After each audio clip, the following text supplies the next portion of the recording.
OTT platform Netflix पर IC-814 the Kandahar hijack plane एक web series हाल ही में रिलीज हुई है, मगर अब ये वेब सीरीज पूरी तरीके से विवादों के घेरे में आ गई है और देश भर में इस वेब सीरीज को लेकर हंगामे। वेब सीरीज में सबसे बड़ी बात यह है कि इस वेब सीरीज में जो भी आतंकवादी दिखाए गए हैं उनके नाम हिंदुओं के दिखाए गए हैं, तो साथ ही साथ आतंकवादियों को काफ़ी सॉफ्ट कॉर्नर उनका दिखाया गया है और ये साफ तौर पर दर्शाया गया है कि जिन भी आतंकवादियों ने इस प्लेन को हाईजैक किया था उन्होंने किसी भी प्रकार से यात्रियों को प्रताड़ित नहीं किया।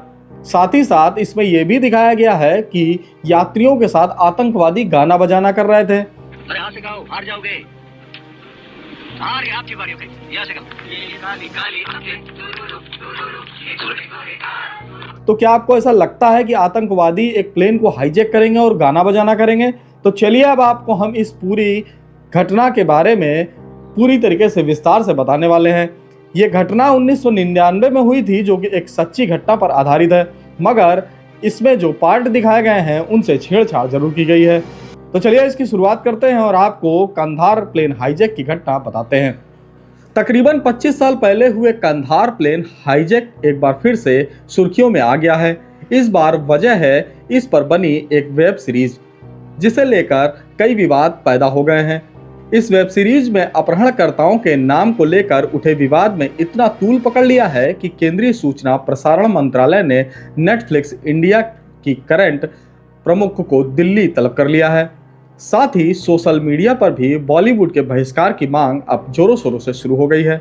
ऐसे में यह जानना जरूरी हो जाता है कि आखिर ये विवाद क्या है और इस हाईजैक की असली घटना और हकीकत क्या थी।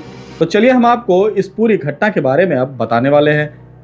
तो भारत में हुई ये सच्ची घटना 24 दिसंबर 1999 की तारीख को हुई थी, जिसे कभी भी भूला नहीं जा सकता। उस दिन नेपाल की राजधानी काठमांडू के त्रिभुवन इंटरनेशनल एयरपोर्ट से इंडिया एयरलाइंस की फ्लाइट IC-814 नई दिल्ली के लिए उड़ान भर रही थी। विमान में 176 यात्री सवार थे, जिनमें से कुछ विदेशी नागरिक भी शामिल थे। फ्लाइट में तय समय के अनुसार शाम को दिल्ली पहुंचना था, लेकिन जैसे ही विमान ने उड़ान भरी 5 आतंकवादियों ने उसे हाईजैक कर लिया। इन आतंकवादियों के इरादे इतने खतरनाक थे कि उन्होंने हथियारों की दम पर सभी यात्रियों और प्लेन चला रहे पायलट को भी बंधक बना लिया।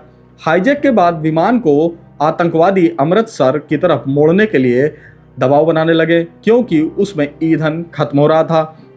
हाईजैक करने के बाद जो आतंकवादी थे वो प्लेन को अफगानिस्तान ले जाना चाहते थे, मगर प्लेन में इतना ईंधन नहीं था कि वो सीधे अफगानिस्तान तक उड़ान भर सके। जिसके बाद हाईजैक करने वाले आतंकवादियों ने प्लेन में ईंधन भरवाने के लिए अमृतसर की तरफ प्लेन को जबरदस्ती मुड़वा दिया, क्योंकि उसमें ईंधन भरवाना था और ईंधन भी खत्म हो रहा था। अमृतसर में विमान को उतारने के बावजूद वह काम नहीं हो सका जिसके लिए उसे उतारा गया था, यानी कि ईंधन नहीं भरा जा सका। अमृतसर में जब विमान पहुंचा तो वहां पर पहले से ही भारतीय सेना के कमांडो मौजूद थे।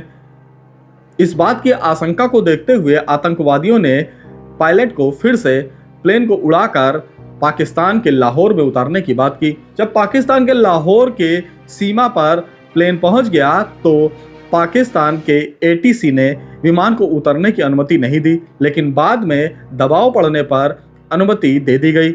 इसके बाद विमान में ईंधन भरा गया और इसके बाद विमान ने आगे की उड़ान भरी और विमान को संयुक्त अरब अमीरात के अल मियाद एयरबेस पर ले जाया गया। संयुक्त अरब अमीरात के अल मियाद एयरबेस पर विमान को ले जाया गया, जहां अपहरणकर्ताओं से संयुक्त अरब अमीरात की तरफ से ये प्रस्ताव रखा गया कि तभी वो ईंधन विमान में भरेंगे जब महिलाओं और बच्चों को छोड़ा जाएगा। जिसके बाद ये समझौता हुआ और आतंकवादियों ने 27 महिलाओं को रिहा किया।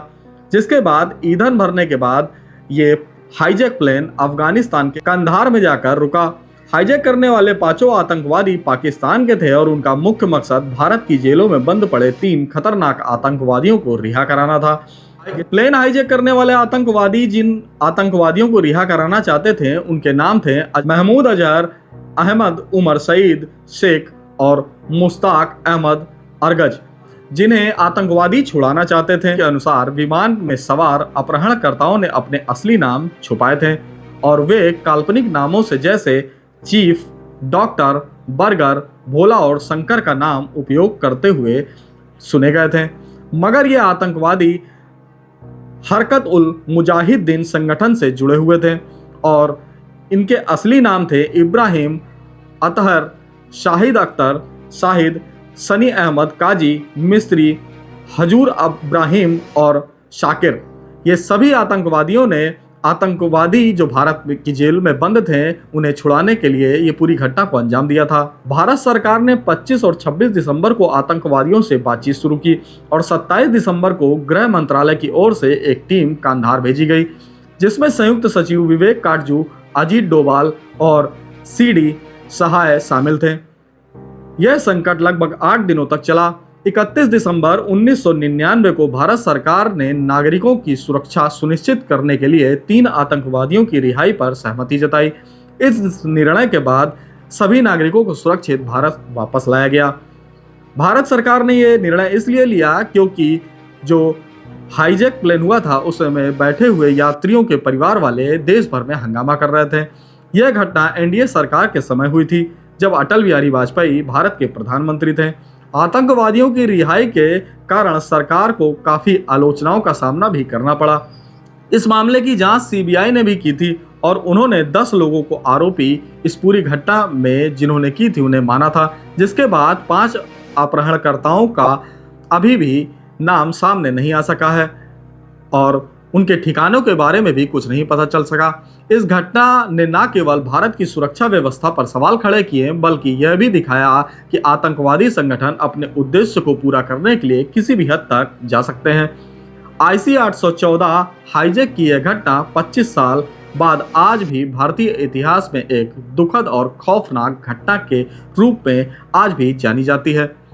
तो देखिए, हमने आपको ये बता दिया कि आखिर ये पूरी घटना क्या थी। OTT प्लेटफॉर्म नेटफ्लिक्स पर डायरेक्टर अनुभव सिन्हा की web series IC 814 the Kandahar hijack को लेकर सोशल मीडिया पे जबरदस्त बहस छिड़ चुकी है। डायरेक्टर अनुभव सिन्हा की web series IC 814 the Kandahar hijack को लेकर सोशल मीडिया पर इन दिनों बहस छिड़ी हुई है। उसमें बताया जा रहा है कि सोशल मीडिया पर जो चर्चाएं हैं वो इस तरीके की हैं कि डायरेक्टर के द्वारा जानबूझकर हिंदू नाम आतंकवादियों के दिखाए गए हैं। मगर अब इस पर आ जाते हैं कि आखिर जब ये वेब सीरीज बनी तो इसमें यह चर्चा का विषय है और सोशल मीडिया पर भी ये तेजी से बताया जा रहा है कि इस वेब सीरीज में जो भी आतंकवादी दिखाए गए हैं उन्हें काफी नरम दिखाया गया है और यह भी बताने का प्रयास किया गया है कि जिन भी आतंकवादियों ने इस प्लेन को हाईजैक किया था वो आतंकवादी किसी को नुकसान नहीं पहुंचाना चाहते थे, मगर वह अपने मकसद को पूरा करना चाहते थे, इसलिए उन्होंने इस पूरी घटना को अंजाम दिया। सबसे बड़ी बात तो ये हो जाती है और सबसे बड़ा विवाद इस जो वेब सीरीज है उसमें ये सामने आता है कि ये भी दिखाया गया है कि जो यात्री प्लेन में 8 दिन तक अपनी जिंदगी और मौत से लड़ रहे थे वह गाना आतंकवादियों के साथ गा रहे थे। हाथ से गाओ, अरे हाथ से गाओ, हार जाओगे। हार गए, आपकी बारी। ओके, यहाँ से गाओ। ये काली काली आंखें, तालियां बजा रहे थे। आखिर इस बात को और इस जो दृश्य को दर्शाया गया है वो अपने आप में प्रश्न चिन्ह खड़ा करता है। क्या आपको ऐसा लगता है कि जो आतंकवादी हैं और जिन्होंने इतनी बड़ी घटना को अंजाम दिया कि एक तीसरे देश से दूसरे देश के प्लेन को हाईजैक करके और चौथे देश में ले जाना, अपने आप में उन आतंकवादियों के हौसले कितने बुलंद थे और कितनी बड़ी घटना को अंजाम देना चाहते थे, ये साफ तौर पता चलता है। वहीं आपको इस फिल्म में ये भी दिखाया गया है कि जिस प्लेन को हाईजैक किया गया था उसमें 17 किलो RDX भी रखा गया था और आतंकवादी ये साफ तौर पर बोलते हुए नजर आ रहे थे कि अगर उनकी मांगें नहीं मानी गई तो वह हाईजैक किए गए प्लेन को दिल्ली की संसद पर भी गिरा सकते हैं। ऐसे में लगातार देश में सरकार पर दबाव बन रहा था। इसको देखते हुए तत्कालीन भारत सरकार ने आतंकवादियों को रिहा करने का फैसला किया था। ऐसे में आपको बता दें कि इस प्लेन को चलाने वाले जो पायलट थे उन्होंने एक पुस्तक भी लिखी है जिसमें इस बात का जिक्र किया है कि जो आतंकवादी थे वो अपना नाम बदलकर लोगों के बीच में मौजूद थे। बैठ सकते हैं। मेरा नाम बर्गर है, पीछे 2 साथी हैं मेरे, शंकर और भोला। कोई भी जरूरत हो उनसे पूछे।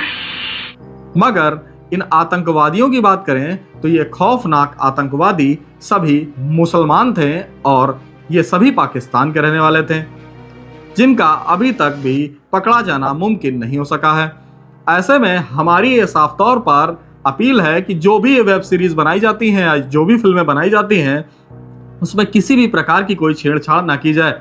सबसे बड़ी बात यह है कि इस वेब सीरीज में जो पाकिस्तान की आईएसआई है उसे पूरी तरीके से साफ तौर पर बाहर कर दिया गया है, जबकि इस पूरी साजिश को रचने के पीछे आईएसआई का भी हाथ साफ तौर पर जोड़ा गया था और ऐसी कोई घटना नहीं जो पाकिस्तान की तरफ से की जाती हो और उसमें पाकिस्तान की एजेंसी आईएसआई का हाथ नहीं होता है।